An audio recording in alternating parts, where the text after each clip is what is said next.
வணக்கம் மக்களே, நான் உங்க பவி. நீங்கள் கேட்டுக்கொண்டிருப்பது எழுத்தாளர் சு. வெங்கடேசன் அவர்கள் எழுதிய வீரயுக நாயகன் வேள்பாரி. அத்தியாயம் 43. முழு நிலவு கலைந்து 2 நாட்கள் தான் ஆகின்றன.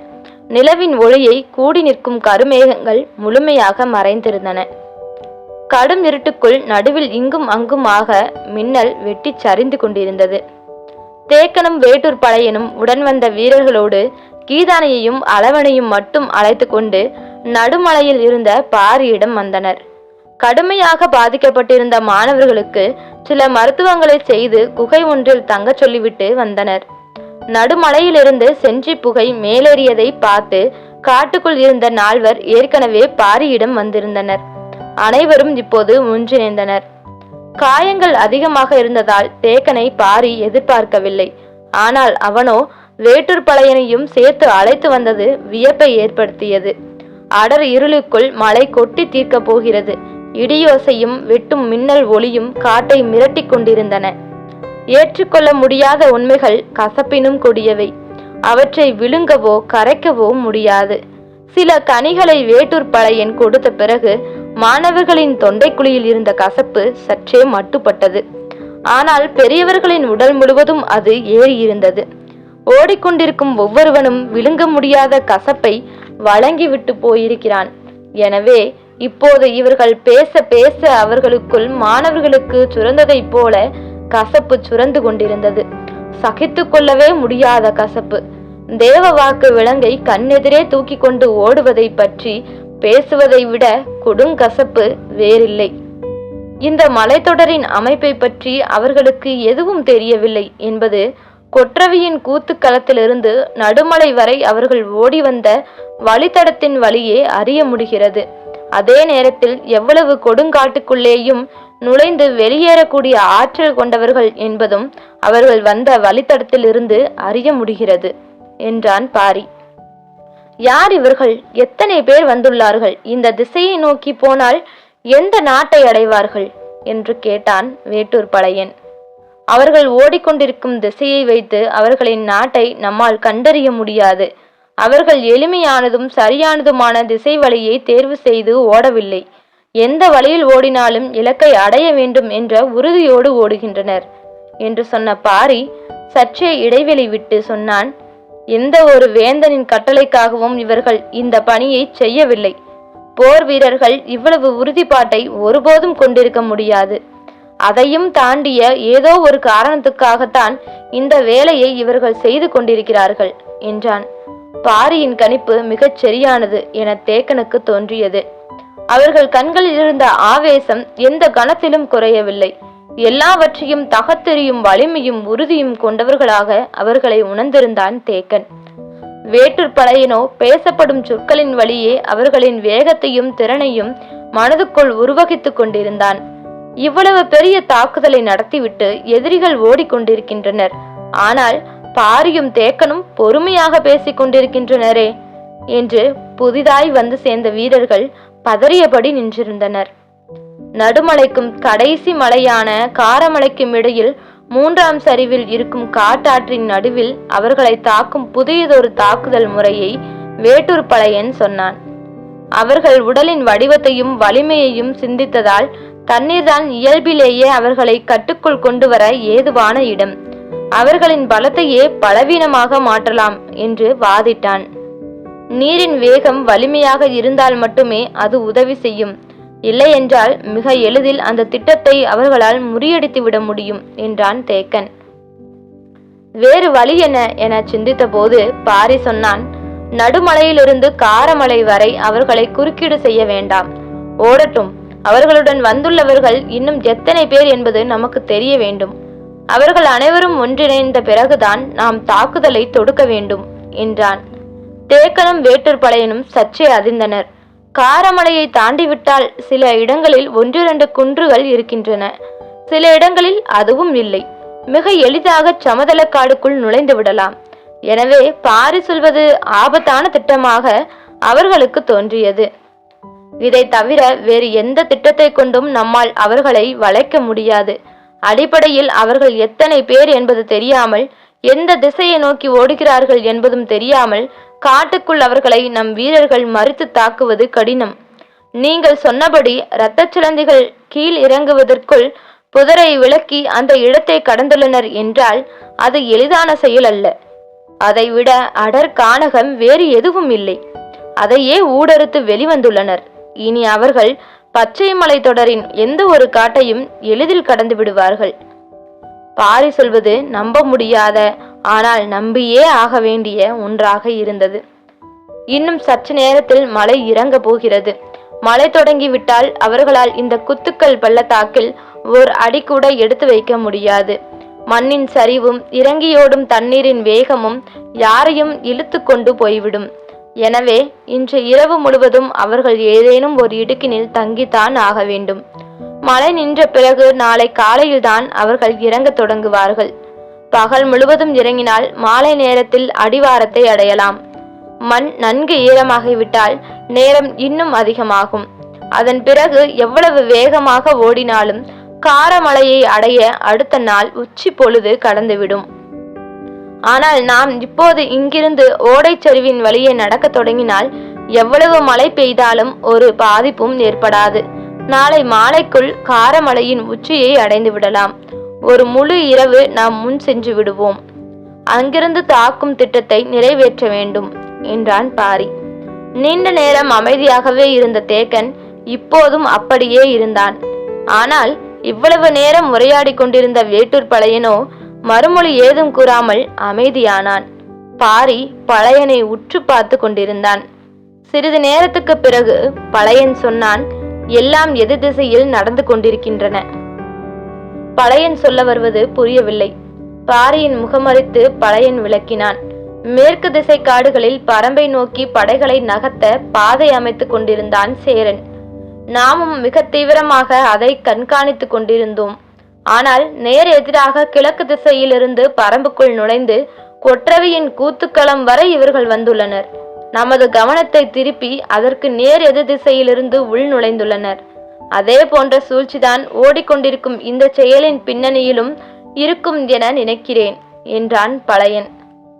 எவரும் மறுபேதும் சொல்லாமல் அவன் சொல்வதை மட்டும் கவனித்தனர். தேவவாக்கு விலங்கை வைத்து என்ன செய்ய முடியும்? அதற்காக ஏன் உயிரை கொடுத்து அவர்கள் ஓடிக்கொண்டிருக்கின்றனர்?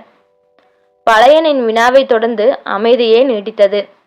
பழையன் சொன்னான், அவர்களின் தேவை அந்த விலங்கு அல்ல, அதை கவர்ந்து நம்மை இழுக்க பார்க்கின்றனர். அந்த விலங்குக்காக பரம்பு மலையை விட்டு சமுதரத்தில் இறங்க போகும் மனிதனே அவர்களின் இலக்கு என்று சொல்லி நிறுத்தி கொண்டான் பழையன். அவன் யாரை சொல்ல வருகிறான் என்பது புரிந்தது. இவ்வளவு தொலைவு மலையில் ஓடியவர்களை விட காரமலையில் மறைந்திருப்பவர்கள்தான் எண்ணிக்கையில் அதிகமாக இருப்பர். நாமும் ஆயத்தமாக அவர்களை அங்கு எதிர்கொள்ளும் போது நம் கையருகிலிருந்து நழுவி அவர்கள் மலையை விட்டு இறங்கப் போகிறார்கள். பரம்பின் தேவவாக்கு விலங்கு நழுவி போவதை அனுமதிக்க முடியாத நாம் தாக்குதலின் தொடர்ச்சியாக நம்மை அறியாமலேயே மலையை விட்டு நழுவி சமதள காட்டுக்குள் நுழைய போகிறோம். அங்கே நம்மை சூழ அவர்கள் திட்டமிட்டிருப்பார்கள் என்றான் பழையன். அவர் சொல்வதை சட்டென மறுத்துவிடும் நிலை இல்லை.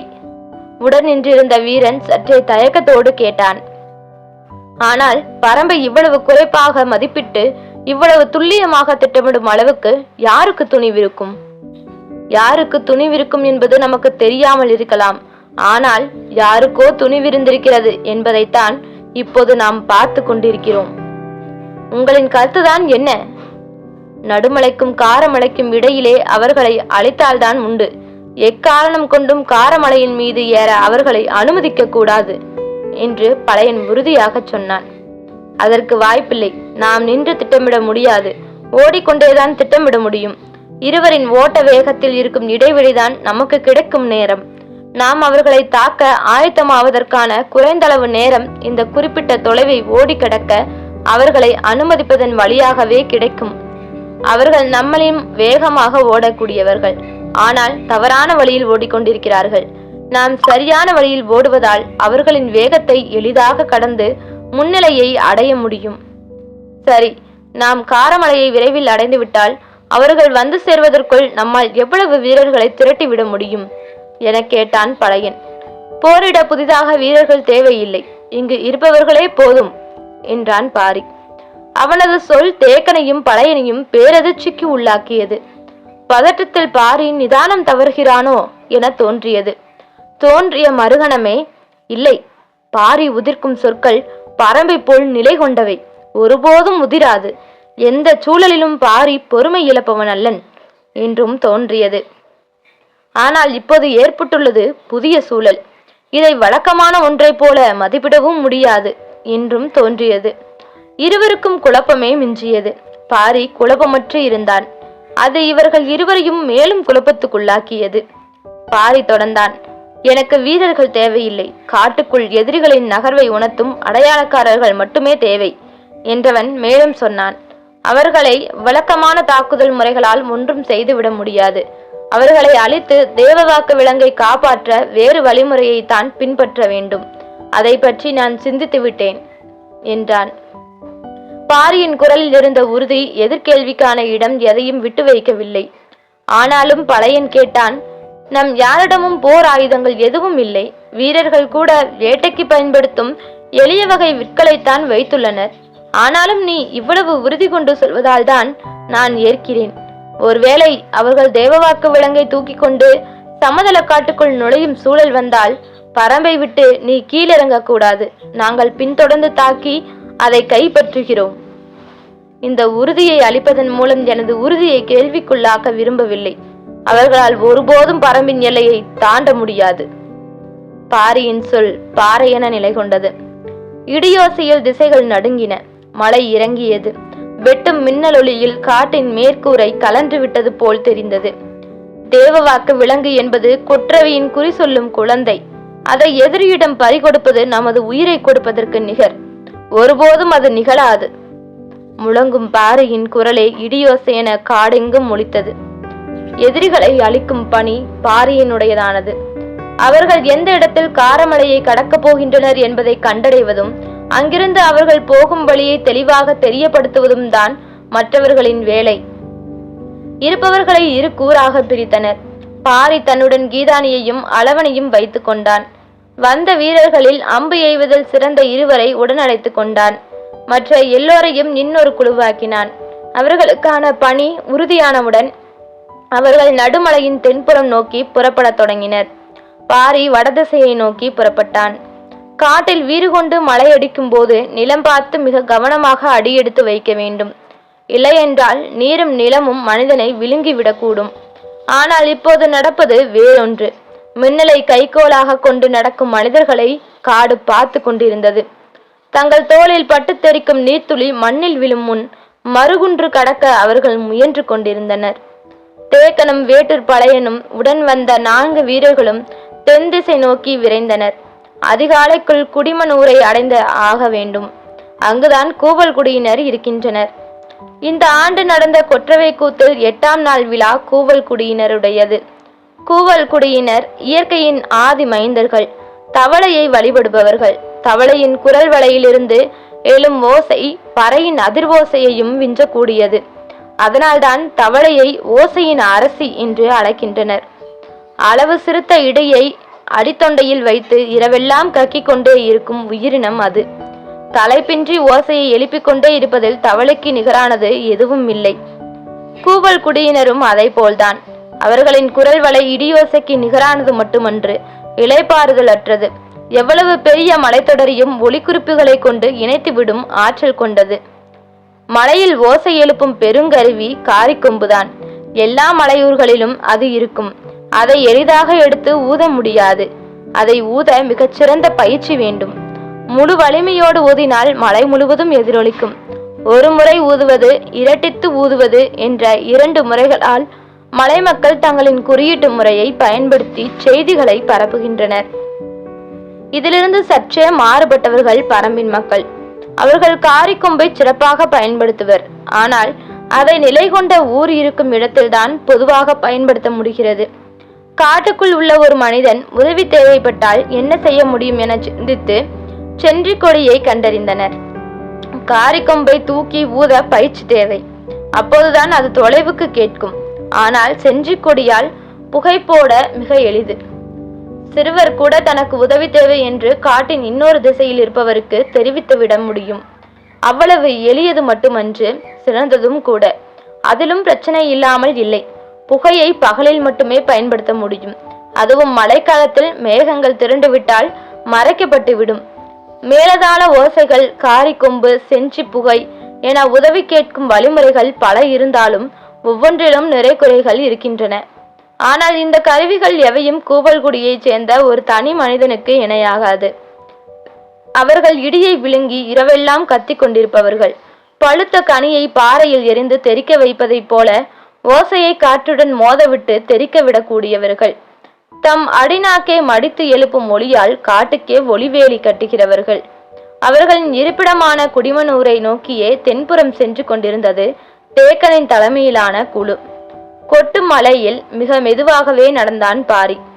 அவனுக்கு நிறையவே நேரம் இருந்தது. கீதானியும் அளவனும் கடந்த 2 நாள்களாக ஓடிய ஓட்டத்தை அவன் அறிவான். அது மட்டுமல்ல, எதிரிகளின் தாக்குதலாலும் கடுமையான காயங்கள் ஏற்பட்டுள்ளன. தொண்டை கசப்புக்கு வேட்டூர் படையன் மாற்று கொடுத்துள்ளான். அதனால்தான் இப்போது அவர்களால் சற்றே இயல்பாக இருக்க முடிகிறது. இல்லையென்றால் இந்நேரம் அவர்கள் குரல் நாளங்களை பீத்தெறிய ஆயத்தமாகி இருப்பார்கள். பாரி இருவரையும் அரவணைத்து அழைத்து சென்றான்.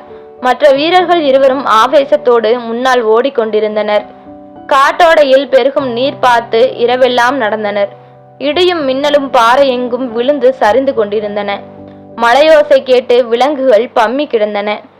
நீரின் விதவிதமான ஒலிகளால் காடு நிறைந்து கிடந்தது. ஒலிக்கீற்று மெல்ல பரவத் தொடங்கிய போது நாய்வாய் ஊற்றுக்கு வந்து சேர்ந்தனர். மழை சற்று முன்னர்தான் நின்றது. உடல் மேல் பொழிந்து கிடந்த நீர் உதித்து பறவைகள் சிறகசைக்க தொடங்கின.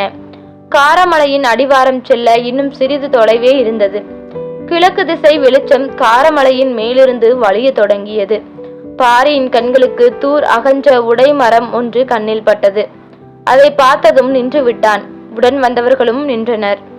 இந்த மரத்தில் என்ன இருக்கிறது என்று மற்றவர்கள் உற்று பார்த்து கொண்டிருந்தனர். பாரி வீரர்கள் இருவரையும் பார்த்து சொன்னான், உடை முற்களை கை நிறைய ஒடித்து வாருங்கள். வீரர்கள் இருவரும் முள் ஒடிக்க போனார்கள். அளவனையும் கீதானியையும் அருகில் இருக்கும் பாறையின் மீது உட்கார சொன்னான். இருவரும் உட்கார்ந்தனர். முள் ஒடித்து என்ன செய்ய போகிறான் பாரி என்ற எண்ணம் வீரர்கள் இருவருக்கும் இருந்ததைப் போலவே இவர்களுக்கும் இருந்தது. வீரர்கள் மிக கவனமாக ஒவ்வொரு முள்ளாக ஒடிக்க தொடங்கினர். பாரி அளவனை கூர்ந்து பார்த்து கொண்டிருந்தான். அளவனின் கவனம் உடைமரத்தில் இருந்ததால் அவன் பாரியை கவனிக்கவில்லை. கீதானி காலால் மெல்ல தட்டிய பிறகுதான் கவனித்தான். சிறுத்து கிடக்கும் உடைமர புதருக்குள் கொம்பேரி மூக்கன் கிடக்குமே, உன்னால் பிடித்து விட முடியுமா என்று கேட்டான் பாரி. முடியும் என்றான் அளவன். பிடித்து வா பார்ப்போம் என்றான் பாரி. அளவன் கீதானியை துணைக்கு அழைத்து கொண்டான். கழிவொன்றை எடுத்துக்கொண்டு புதரின் ஒரு பக்கத்தை அசைக்க சொல்லி மறுபக்கத்தில் நின்று கவனித்தான். கொம்பேரி மூக்கன் கொப்புகளை விட்டு மறு கொப்புக்கு மிக வேகமாக பயணிக்க கூடியது. பிடிப்பது எளிதல்ல. பார்த்த கணத்தில் கடந்து செல்லும் வல்லமை கொண்டது. கீதானி ஒவ்வொரு புதராக போய் அசைத்தான். அளவனின் கண்கள் கூர்மையாக தேடின. முள் ஒடிக்கும் வீரர்களுக்கும் பாம்பு பிடிக்கும் மாணவர்களுக்கும் இந்த பணியை செய்ய சொன்னதன் காரணம் விளங்கவில்லை. எதிரிகளின் வலிமையை பற்றி நேற்றிரவு பேசிய பேச்சுக்கும் இப்போது செய்து கொண்டிருக்கும் செயலுக்கும் என்ன தொடர்பு இருக்கிறது? ஒற்றை கையால் தேக்கனை அடித்து தூக்கும் அந்த வீரர்களை இந்த சிறு முள்ளையும் பாம்பையும் கொண்டு தாக்கி வீழ்த்திவிட முடியுமா? சிந்திக்க சிந்திக்க குழப்பமே மிஞ்சியது. இவற்றை வைத்து பாரி என்ன செய்ய போகிறான் என்பது புரிந்து கொள்ளவே முடியாததாக இருந்தது. பாறையில் உட்கார்ந்த பாரி சொன்னான், முள் ஒடிக்கும் முன் மூக்கனை பிடித்து வா அளவா. முள் ஒடிக்கும் வீரர்களுக்கு அப்போதுதான் தோன்றியது, சிறுவன் பாம்பை உடனே பிடித்துவிட்டால் நாம் பின்தங்கி விடுவோமே என்று. மாணவர்களுக்கு தோன்றியது, அவர்கள் எளிதில் முள் ஒடித்து விடுவார்கள், அதற்குள் நாம் மூக்கனை பிடித்தாக வேண்டும் என்று. இருவரும் இப்போதுதான் கவனம் கொள்ள தொடங்கினர். வேக வேகமாக வேலை நடந்து கொண்டிருந்தது. வீரர்கள் சடசடவென ஒடிக்க நினைத்தனர். கவனமாக இல்லை என்றால் அது விரல்களை குத்தி கிழித்து கொண்டே இருக்கும். அதுவும் இரவு முழுவதும் நனைந்ததால் அவர்களின் விரல்கள் ஊறி போய் இருந்தன. நகங்களின் முனையை வைத்தே ஒடித்து கொண்டிருந்தனர். இருவரும் கை நிறைய ஒடித்து வந்து பாறையில் கொட்டினர்.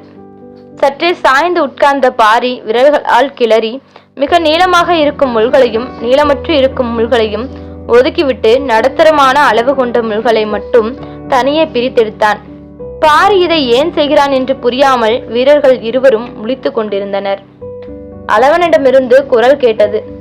கொம்பேரி மூக்கன் கிடைக்கவில்லை, கொடி மூக்கன்தான் கிடைத்துள்ளான். போதுமா, இல்லை இன்னும் தேடவா? கொண்டு வா, அதன் அளவை பார்ப்போம் என்றான் பாரி. புதர் விளக்கி அவர்கள் வெளிவந்த போது அதன் நீளத்தை பார்த்து வீரர்கள் இருவரும் விக்கித்து போனார்கள். அளவன் அதன் கழுத்தை பிடித்திருந்தான். கீதானி அதன் நடுப்பகுதியை பிடித்திருந்தான்.